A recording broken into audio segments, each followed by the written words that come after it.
बहुत समय पहले बगदाद के एक छोटे से गांव में आरिफ नाम का एक लड़का रहता था।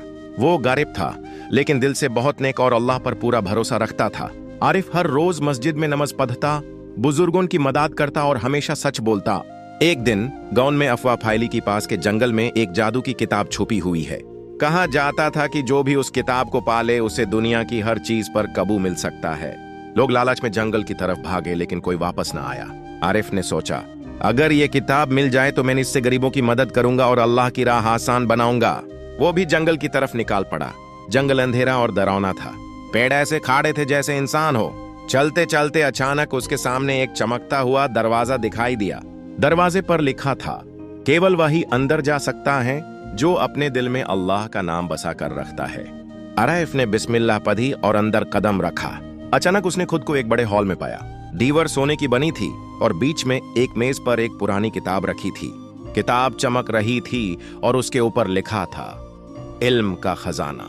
जैसे ही आरिफ ने किताब खोली, उसमें से एक रोशनी निकली और आवाज आई, ऐ इंसान, अल्लाह की असली ताकत सिर्फ उसके जिक्र में है, जादू में नहीं। अगर तू नेक है तो ये किताब तुझे वो इल्म देगी जो दिलों को रोशन कर दे। आरिफ की आंखें चमक उठी।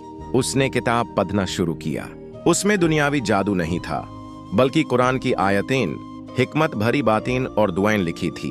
उस किताब ने आरिफ को सिखाया कि असली जादू हाथों की चालाकी में नहीं, बल्कि अल्लाह के कलाम में है।